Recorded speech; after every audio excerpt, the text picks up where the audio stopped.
Hello friend, आज मैं आपके साथ full elastic narrow palazzo pant की कटिंग और स्टिचिंग की वीडियो शेयर करूंगी। तो ये है मेरा कुर्ती का फैब्रिक और ये है पैंट का फैब्रिक।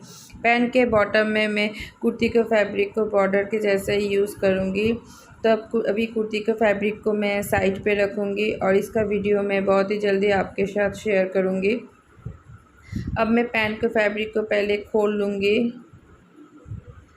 और इसको इस तरह से इसके चौड़ाई में इसको डबल फोल्ड कर लूँगी। इसका रॉन्ग साइड में इसको फोल्ड कर लेना है और ये खुली हुई साइड मेरी तरफ है और बंद वाली साइड इसके ऑपोजिट में है।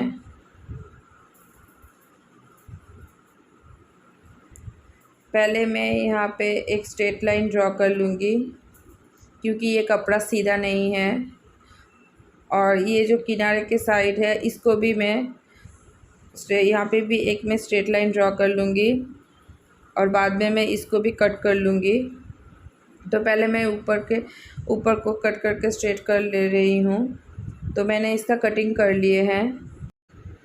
बेल्ट की मार्किंग मैं 1.5 इंच पे कर रही हूँ क्योंकि मेरे इलास्टिक की चौड़ाई 1 इंच है, इसलिए मैं 1.5 इंच पे कर रही हूँ। आपके जितना इलास्टिक की चौड़ाई है उस हिसाब से बेल्ट की मार्किंग करना है।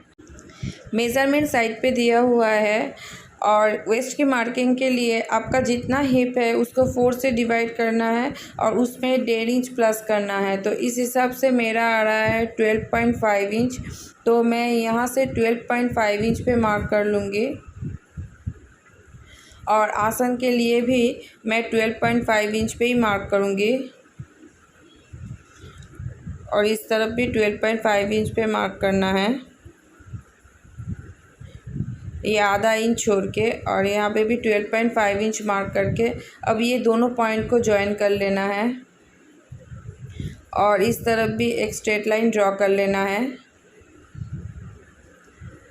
आसन की गोलाई देने के लिए मैं 2.5 इंच पे मार्क कर रही हूँ। ये सभी साइज़ के लिए 2.5 इंच पे ही मार्क करना है। अब यहाँ पे हल्के से आसन की गोलाई दे देना है, बहुत ज़्यादा गहराई नहीं देना है।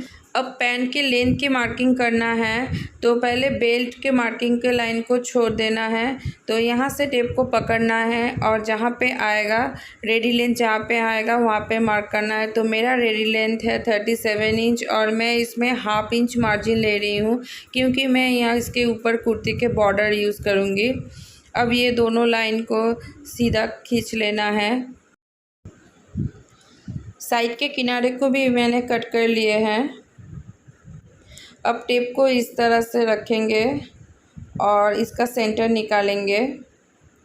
तो यहाँ पे सेंटर पे मार्क करना है और टेप को इस तरह से पकड़ के रखना है और इसके बॉटम में भी इसको रख के इसका भी सेंटर निकाल लेना है और यहाँ पे भी एक मार्क करना है। मेरा बॉटम राउंड है 12 इंच, उसका आधा होगा 6 इंच और उसका हाफ होगा 3 इंच।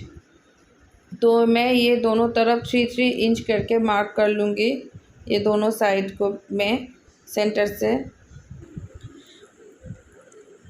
अब शेप पट्टी से मैं इस तरह से लेग की शेप ड्रॉ कर लूँगी। ये दोनों पॉइंट को मैं जॉइन कर लूँगी और इस तरफ भी शेप पट्टी से इसको जॉइन कर लेना है।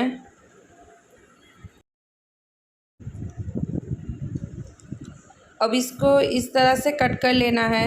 तो मैंने इसका कटिंग कर लिए है।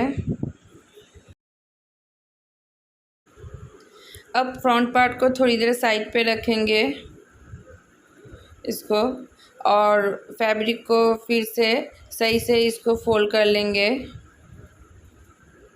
और सही से फोल्ड करने के बाद फ्रंट पार्ट को रखने से पहले 1.5 इंच पे एक मार्क करना है। इस तरह से 1.5 इंच पे मार्क करके एक स्ट्रेट लाइन ड्रॉ कर लेना है।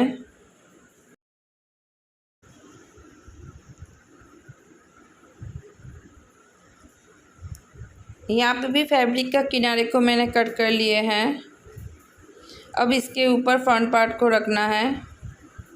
ये 1.5 इंच छोड़ के इसके ऊपर फ्रंट पार्ट को सही से सेट करके रखना है।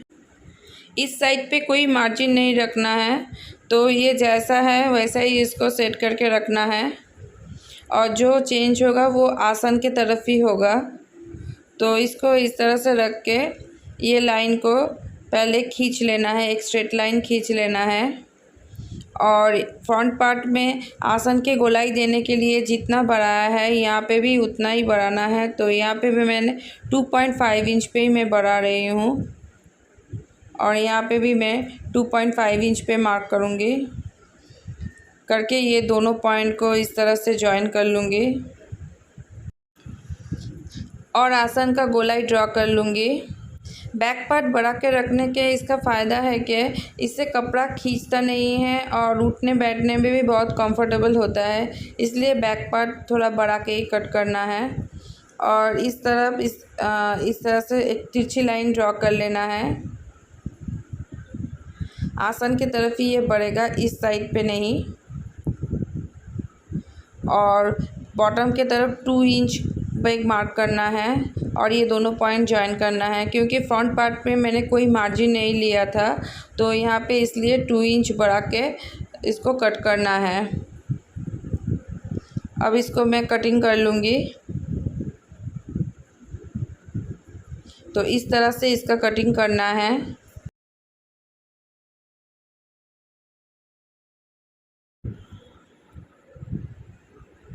तो मैंने इसका कटिंग कर लिया है।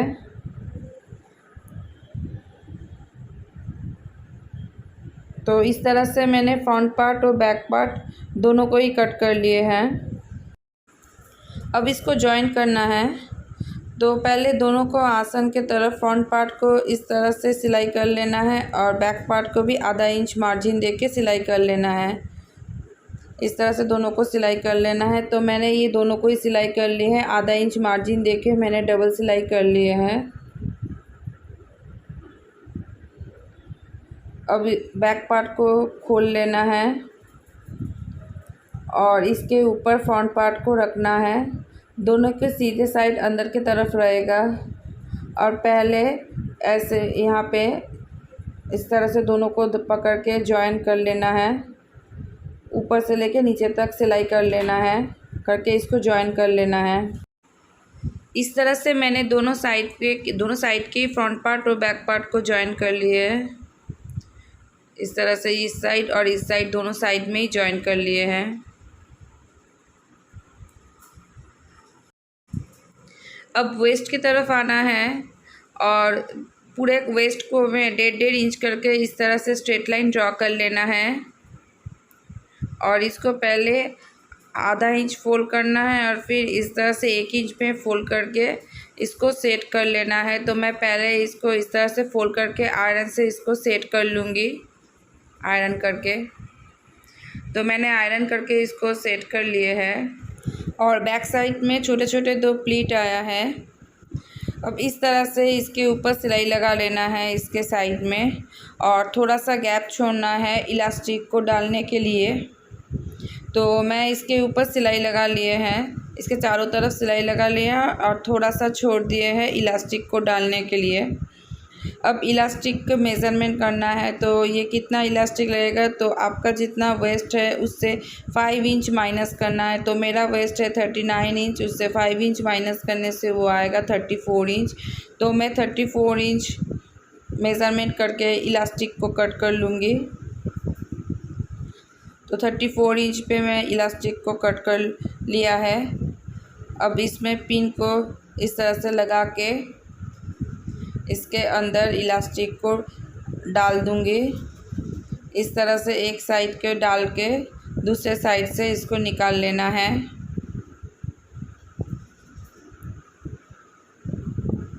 दूसरे साइड पे निकालने के बाद एक के ऊपर एक को इस तरह से रखना है इलास्टिक को और इसके ऊपर सिलाई लगा लेना है। तो मैंने इसके ऊपर सिलाई लगा लिए हैं। अब इसको भीतर में इस तरह से डाल लेना है और सेट कर लेना है।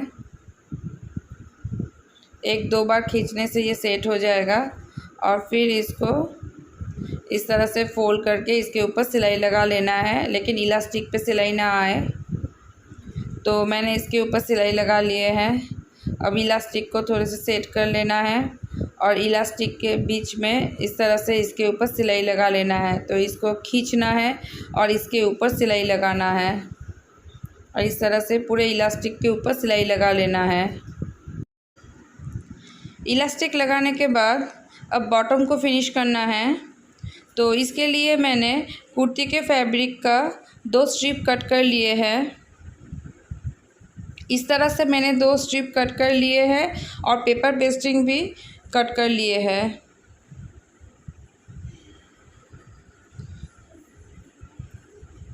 पेपर पेस्टिंग की चौड़ाई मैंने लिया है 1.5 इंच और पेपर पेस्टिंग का लंबाई मैंने लिया है जितना पैंट की बॉटम का लंबाई है उतना ही लिया है और फैब्रिक का चौड़ाई लिया है 2.5 इंच। अब फैब्रिक के रॉन्ग साइड में पेपर पेस्टिंग को रखना है और इसको आयरन के हेल्प से इसको चिपका लेना है। तो मैंने इसको आयरन के हेल्प से चिपका लिए और दोनों तरफ जो आधा आधा मार्जिन है उसको भी फोल्ड कर लिए हैं। अब पैंट के ऊपर ये स्ट्रिप को रखना है और ये जो आधा इंच फोल्ड करके लिए इसको खोल लेना है और इसको इस तरह से इसके ऊपर रख के पेपर पेस्टिंग बराबर इसके ऊपर सिलाई लगा लेना है। तो मैंने पेपर पेस्टिंग बराबर इसके ऊपर सिलाई लगा लिए हैं। अब इसको सीधे साइड में इसको पलट लेना है। इसको सही से इस तरह से सही से सेट करके इसको सीधे साइड में पलट के इसके ऊपर टॉप स्टिच लगा लेना है इस तरह से। तो मैंने इसके ऊपर टॉप स्टिच लगा लिए हैं। अब मैं इसके ऊपर गोटा पत्ती लेस लगाऊंगी। तो लेस को इसके भीतर इस तरह से रखना है, इस तरह से सेट करके रख के इसके ऊपर सिलाई लगा लेना है। तो मैंने इस तरह से इसके ऊपर रख के इसको सिलाई लगा लिए हैं और दूसरे लेग के बॉटम को भी मैंने फिनिश कर लिए हैं। अब इसको डबल फोल्ड करना है और नीचे से सिलाई स्टार्ट करना है और आसन की तरफ यहाँ पे आके दोनों का मार्जिन को दोनों 2 साइड पे इस तरह से रखना है और यहाँ तक पहले सिलाई करना है। तो इस तरह से सिलाई करना है। तो बॉटम राउंड है 6 इंच, तो 6 इंच पे मार्क करना है और इस तरह से इसके ऊपर स्टिच लगाना है।